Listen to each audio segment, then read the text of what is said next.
नमस्कार, आप देख रहे हैं बक्सर तक। चलिए नजर डालते हैं आज की खबर पे। सदर विधायक संजय तिवारी, बाबा साहब भारत के तन मन और प्राण है। खबरें विस्तार से। बक्सर के नई बाजार अकरोड़ा में सदर विधायक संजय कुमार तिवारी मुन्ना तिवारी ने एक प्रेस कॉन्फ्रेंस के दौरान गृह मंत्री अमित शाह पर निशाना साधा। उन्होंने कहा कि राज्यसभा में बाबा साहब भीमराव अम्बेडकर के खिलाफ की गई घिनौनी टिप्पणी के खिलाफ कांग्रेस पार्टी पूरे देश में आंदोलन करेगी। विधायक ने कहा, गृह मंत्री ने राज्यसभा में बाबा साहब के खिलाफ भगवान का नाम लेने से तर जाएंगी जैसी अपमानजनक टिप्पणी की। यह बयान उनकी ओछी मानसिकता को दर्शाता है। उन्होंने आगे कहा कि हमारे लिए बाबा साहब भीमराव अम्बेडकर भगवान है, क्योंकि ये संविधान के रचयिता हैं और लोकतंत्र के पवित्र मंदिर के निर्माणकर्ता भी है। यदि बाबा साहब भगवान नहीं है तो फिर लोकतंत्र का पवित्र मंदिर कैसे हो सकता है। विधायक संजय तिवारी ने गृह मंत्री से इस्तीफा देने की मांग की और कहा कि कांग्रेस पार्टी के सभी कार्यकर्ता इसके लिए एकजुट है। हमारे नेता ने गृह मंत्री से इस्तीफा मांगा है। हम सभी कांग्रेस पार्टी के सच्चे सिपाही हैं और हम यह चाहते हैं कि संवैधानिक पद से इस्तीफा दें। हमने बुलाया है इलेक्ट्रॉनिक और प्रिंट मीडिया के साथियों को,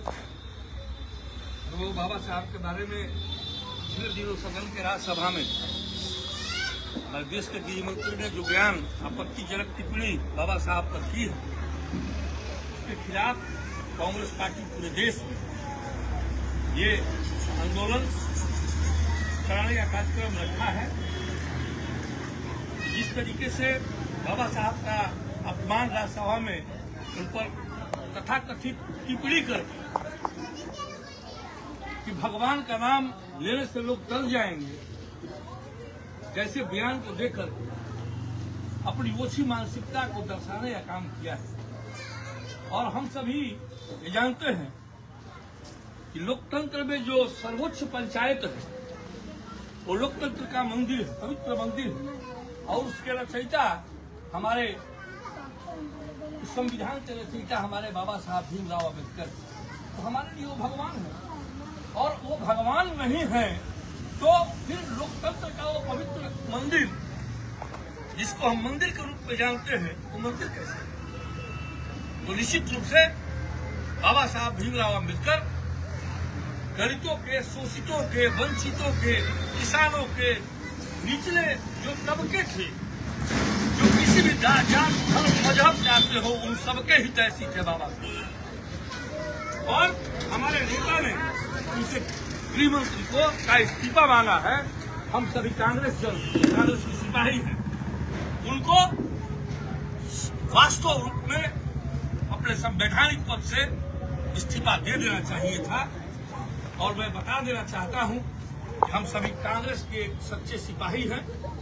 और अम्बेडकर कौन है तो मैं बताना चाहूंगा कि बाबा साहब भारत के तन मन प्राण है, करोड़ों दिल के अरमान है, सदियों से मुक्ति की लड़ाई लड़ रहे लोगों के आन शान है, पूजी हारी और थकी आंखों के अभिमान है। दुनिया में भारत की उनकी पहचान है। यदि संसद एक मंदिर है तो अम्बेडकर के यकीनन भगवान है।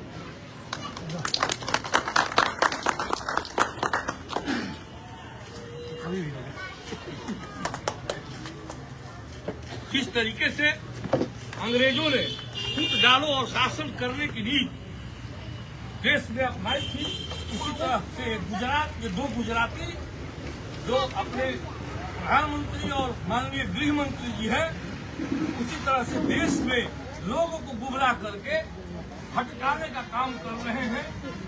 रोजगार के नाम पर एक बेरोजगारों को रोजगार देने का काम, किसानों को सही एमएसपी देने का काम, देश की आर्थिक व्यवस्था को निचले स्तर से उठाने का काम, जो काला धन स्विट्जरलैंड में बंद है उसको लाने की जो बात 2014 में किया करते थे, और हर एक व्यक्ति के खाते में 15 लाख रुपया देने की बात कर रहे हैं जुमलेबाज लोग, तो इमीडिएट यथाशीघ्र अपने पद से इस्तीफा दे देना चाहिए।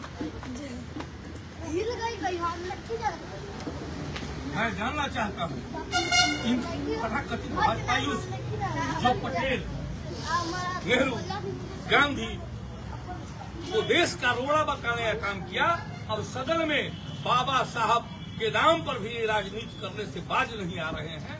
तो हम सभी कांग्रेस जन और देश के करोड़ों के दिल में वास करने वाले बाबा भीमराव अम्बेडकर के इस अपमान को बर्दाश्त नहीं करेंगे और माननीय गृह मंत्री से तत्काल इस मुद्दे की मांग करते हैं कि वो अपने पद से इस्तीफा दें और भरे सदन में जनता से माफी मांगने का काम करें। आगे क्या रणनीति होगी आप लोगों? अभी रणनीति है कि हम सभी कल एक ज्ञापन राष्ट्रपति माननीय महामहिम राष्ट्रपति को हम लोग ज्ञापन जिलाधिकारी महोदय के तरफ से देने का काम करेंगे और उसके बाद अखिल भारतीय कांग्रेस कमेटी का जो निर्णय होगा हम सभी इस आंदोलन को आगे बढ़ाने का काम करेंगे।